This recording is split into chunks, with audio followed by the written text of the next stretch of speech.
Hello, my name is Corey. Hi, my name is Corey, and I've been watching Doctor Who since I was 5 years old.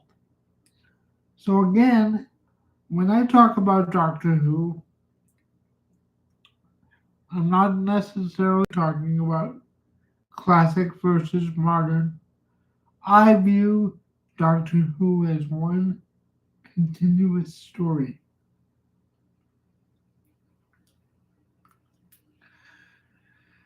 And today, I'd like to talk about the Giggle. This was a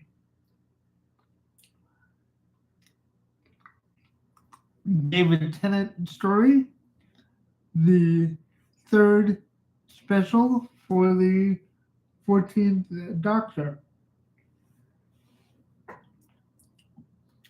First of all, I love the 14th Doctor. He's matured. He's not as confident, or as confident, I should say, as the 10th Doctor.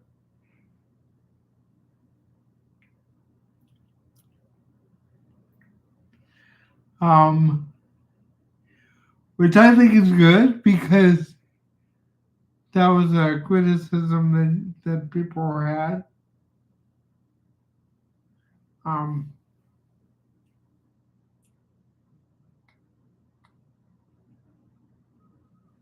you know, Donna's back with her memory intact and their wonderful friendship going on, which I love. I think that's awesome. But I have to talk about the toy maker because the toy maker, for those who don't know, the toy maker was a William Hartnell adversary with godlike powers who liked to play games. So he wasn't bent on taking over the universe. He wanted to have fun. So whatever he does to have fun. And so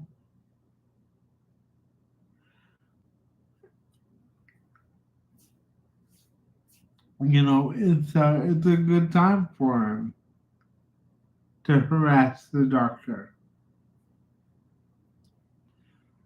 And David Tennant quite correctly says, I was so sure, I was so clever last time. I won, but I won by being clever. And clever doesn't always work for me, because when you take away all my stuff, like the TARDIS and my sonic screwdriver, what have I got left? You know? And I really like that introspection. I really do.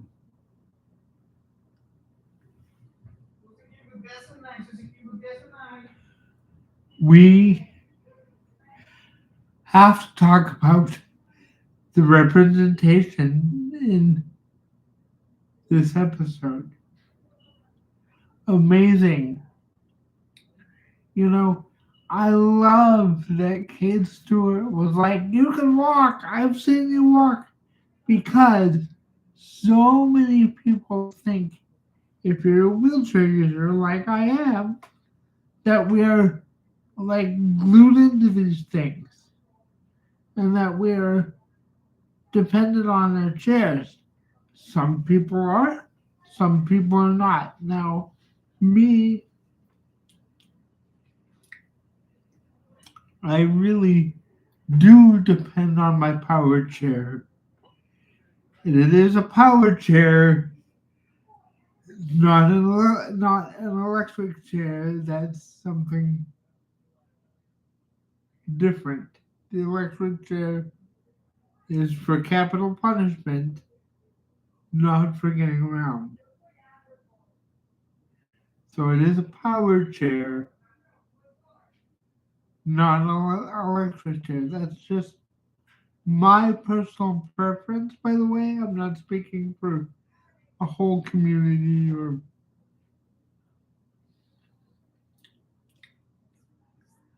whatever, but that's my preference.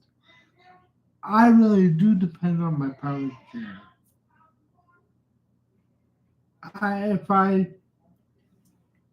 if I tried to stand up without support, and I can stand up some, but if I tried to stand up without support, I would have tremendous difficulty.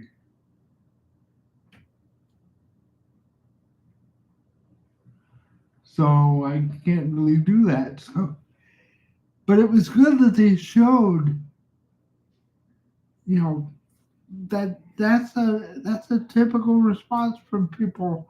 I've seen you walk, you're faking. That's what we deal with. It's real. It's what we deal with. You know, in my case, I'm not faking my cerebral palsy. The thing I get accused of is I have a low vision problem. Um, and some people will say, you're not blind enough. You're not visually impaired enough. Because you can see and you can function. And that's true. I never said I couldn't. I said I have a low vision problem. There's a difference. These are things I deal with. So I understand what it's like when someone says you're faking.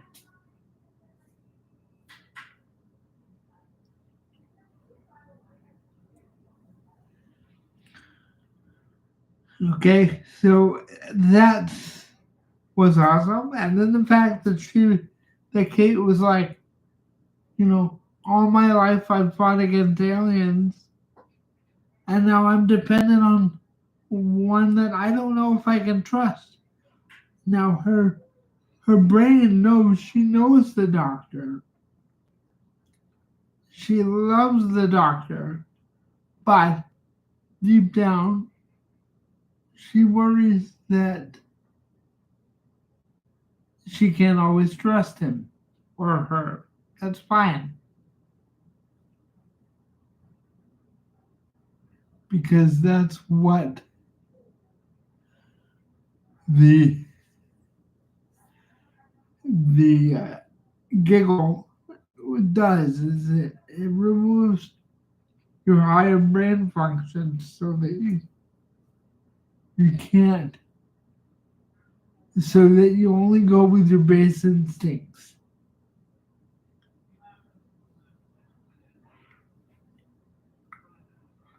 Right? I love that the TARDIS is accessible now. When I saw the new TARDIS, when I saw the Starbase and I saw the new TARDIS, oh my goodness. The first thing I thought of was there's ramps. There's ramps. And I can finally go with the doctor, except I can't get into the TARDIS. Except today, today, today, today, they showed a little portable ramp coming out of the TARDIS, a little flip out ramp that makes it accessible. And so now, see, I should explain. For years, when I was a kid, I didn't want to play G.I. Joe or Transformers. I wanted to play Doctor. I wanted to be the Doctor. I would get my friends together and I would write little plays, little scripts where I would pretend to be the Doctor. And so I would do this. And then my friends pointed out, well, you can't be the doctor, you can't walk. And it was Peter Davison, who some of you haven't seen, but it was Peter Davison who solved this problem because it was Peter Davis's doctor in the first episode of Casper Velvet. The regeneration is going wrong, so he has to use a wheelchair. He has to use a wheelchair for that one episode of the story. And then my friends turned to me and said, you can play the doctor now. And now we know it can go wrong. You can do it. But we could never figure out how to do it on film. I recorded little audio plays because I just thought we could never show the TARDIS was accessible. Thank you. Thank you.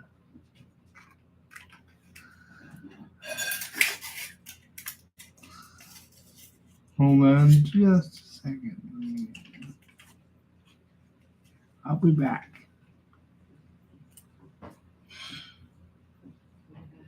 I'm sorry. My bad.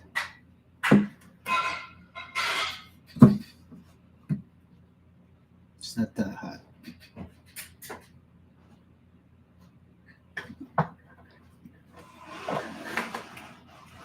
Thank you. Okay. Shout out the Pogie, okay? Shout out the Pogie. You have a channel, do you?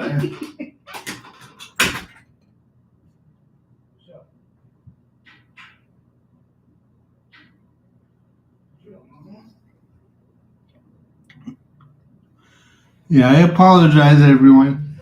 I live in a group home. I had to take my medication. It's hard when you have a disability. You need support. No one says, I want to live in a group home when I grow up. But I need support. And we're working on different ways for that to happen. So in the future, I'll be able to live on my own and be with my partner whom I love dearly. But back to what I was saying. We did audio plays because I could never figure out how to make the TARDIS accessible. And today, they put a ramp in the TARDIS. Today, they put a ramp on the outside of the TARDIS. And it's still a police box, and it's still awesome. And you can open both doors and get in. And it's wonderful. And I am so happy. Just as a person with cerebral palsy, I am so happy. And let's talk about bi-generation for a minute. So many people will say, oh, they ruined Doctor Who. You can't have bi-generation. You can't have two doctors in one story. They broke the rules. Well, first of all, let me just tell you all, and I hate to break it to you, because I'm a Doctor Who fan too. I love this stuff. But it's all made up. So whatever rule you think there is that says we can't have two doctors in one story, unless it's an anniversary story, see the three doctors, the five doctors, and the two doctors. And Day of the Doctor. And Twice Upon a Time. But whatever rule you think there is, it was never written down because it's all made up. And I love the interaction between 14 and 15. And 15 saying, "You go have a nice life. I'm the doctor now.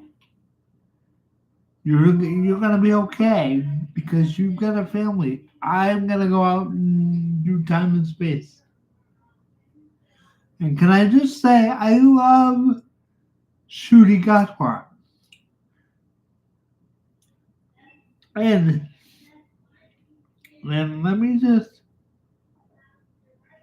just address something. Many people in the internet think things are ruined because they're woke. Say, "Oh, it's woke.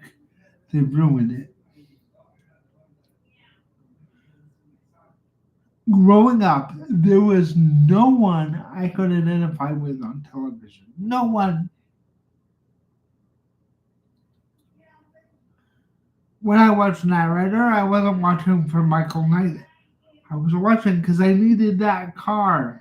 I needed that technology. I need a car or a van that I can get in and say, "I want to go here," and take me there.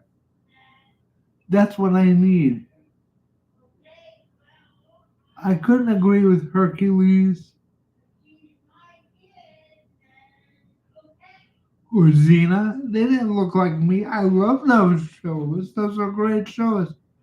But I didn't identify with any of them. Right? I identify with the doctor because the doctor is an outsider. The doctor is always someone that no one understands. But when we talk about doctors not being the same, Jodie Whittaker is joyful. The stories are too simplistic, but the doctor herself is joyful. And I love her doctor because wherever she went, she was joyful.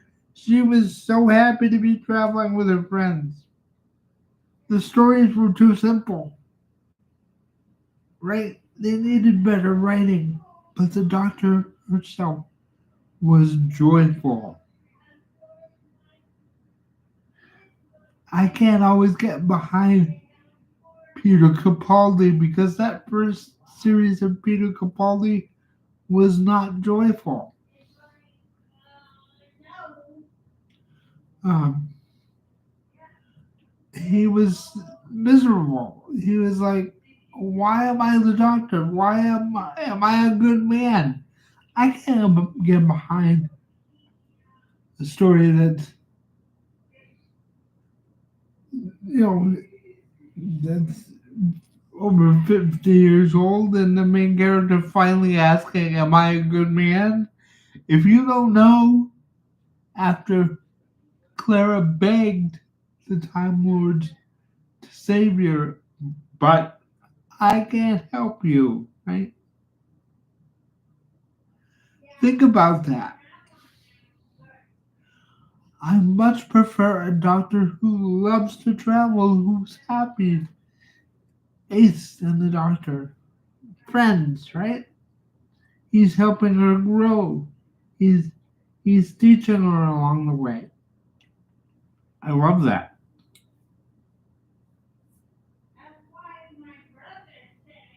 You know? The sixth doctor and Perry. I could never figure out why they were traveling together. They clearly didn't necessarily like each other at the time. Now I have to say, Big Finish has really helped with this. Right? They've mellowed out. We know now that they like each other, but in those televised stories, they were always arguing, and I kept thinking, just drop her off if she pisses you off that bad. Like, what's the problem?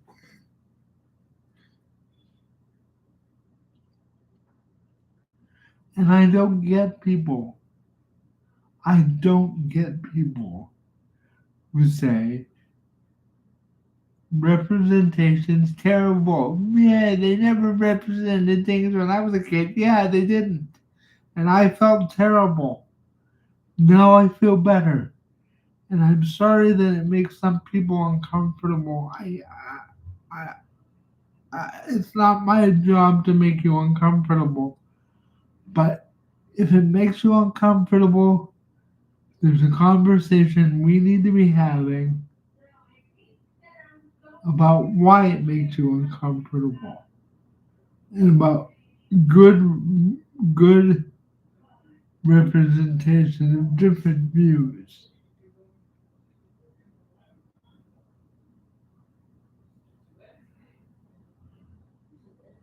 Anyway, I'll get off my soapbox for now, but I love the episode. I thought it was brilliant.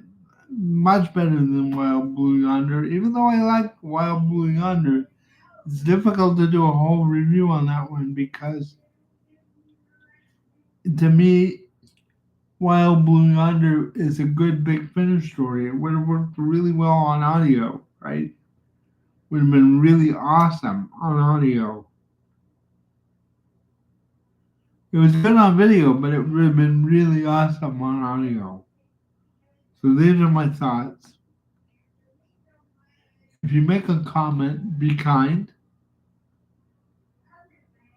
And I know I'm not going to change everybody's mind, but I just want to give some stuff for people to think about. Thanks.